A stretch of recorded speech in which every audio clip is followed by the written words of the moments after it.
¿sí? El desafío es encontrar datos en los colosales bancos de información. Es descodificar esa información. Saber, primero, dónde hay genes. Porque un biólogo molecular hoy sabe qué estructura, digamos, tiene un gen. Sabe que tiene una región que se llama promotora, una región de inicio del mensaje. Entonces, más o menos, tienen ciertas pistas como para saber dónde hay genes, buscar genes en el genoma. ¿Sí? Y uno puede ubicar quizás la mayor parte de los genes de esos genomas. Ahora, el problema es, bueno, muy bien, vos sos un gen, pero ¿qué haces?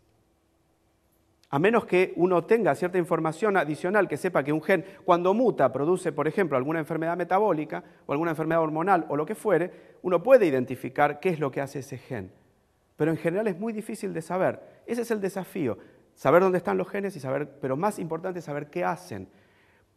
Y al saber qué hacen, lo que estoy diciendo es cómo un individuo, cuando se forma la cigota, cómo el programa escrito en el ADN, ¿sí?, en el genotipo, termina produciendo toda la secuencia de eventos que determinan que se produzca el fenotipo.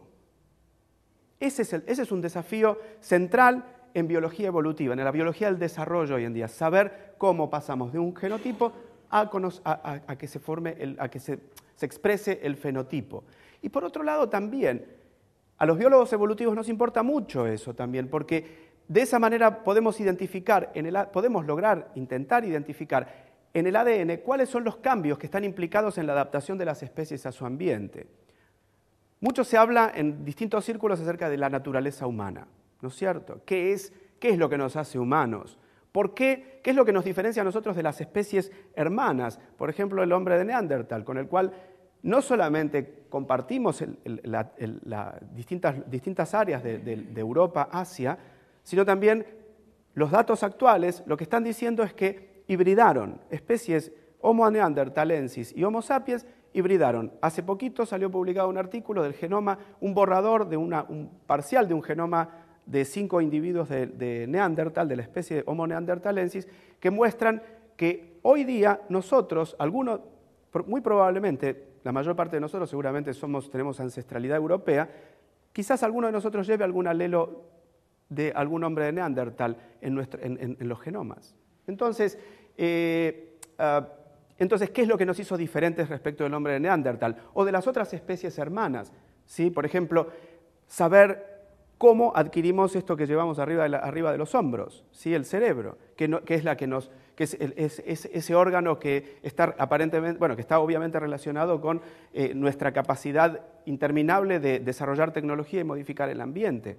¿Sí? Y esa tendencia en cuanto al incremento de la masa encefálica es una tendencia que hace 1 millón de años aproximadamente en las formas ancestrales que existían en aquel tiempo, los paleoantropólogos verificaron una duplicación del tamaño del cerebro aproximadamente. Entonces, saber dónde reside, ¿sí?, dónde reside la información implicada en ese cambio, en este órgano que para nosotros es tan importante, que es el cerebro, o el ojo, por ejemplo, o distintas características. Entender cómo evolucionaron esas características, cómo evolucionó esta capacidad de caminar erguidos, por ejemplo, ¿sí?, u otras características que nos hacen más humanos que otros humanos, ¿sí?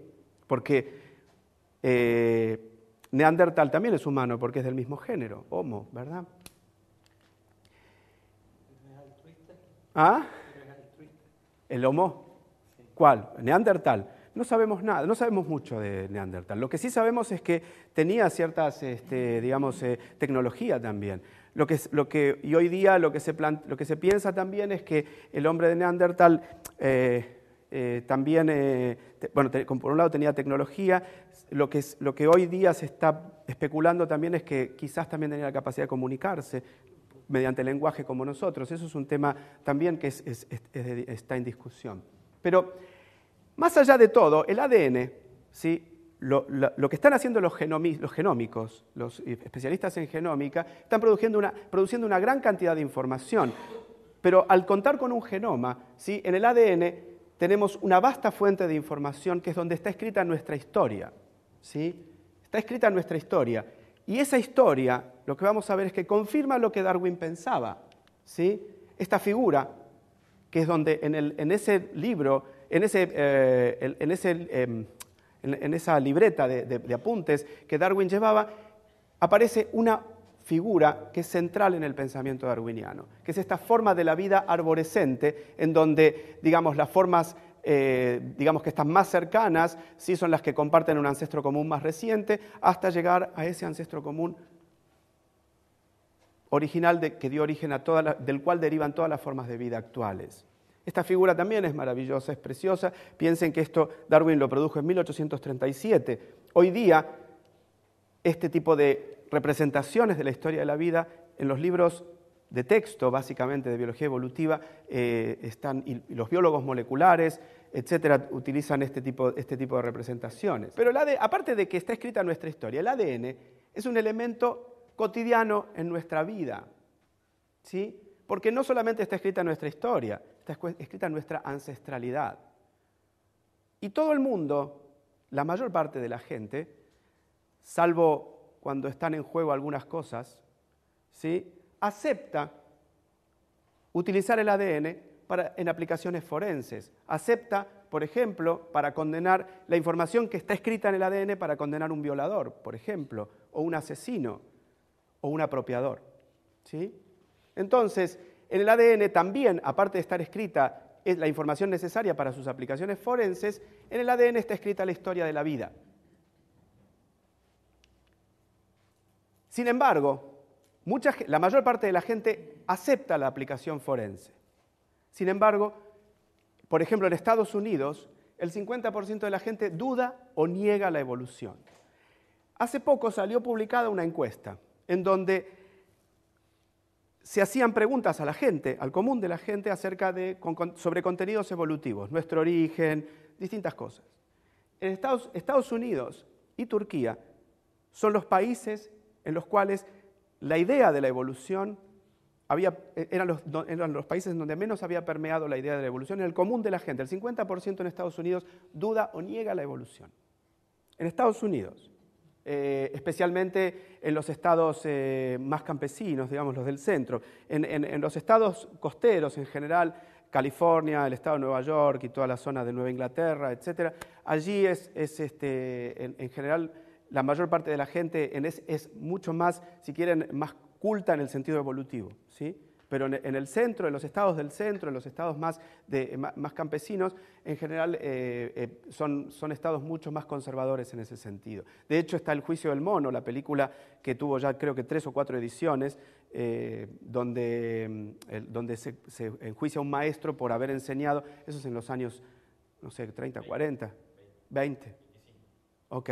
La versión original, yo normalmente tengo una copia porque a veces les pregunto a los estudiantes de mi curso si tienen ganas de verla, entonces organizamos una clase, la terminamos antes y nos quedamos mirando la película y después la discutimos.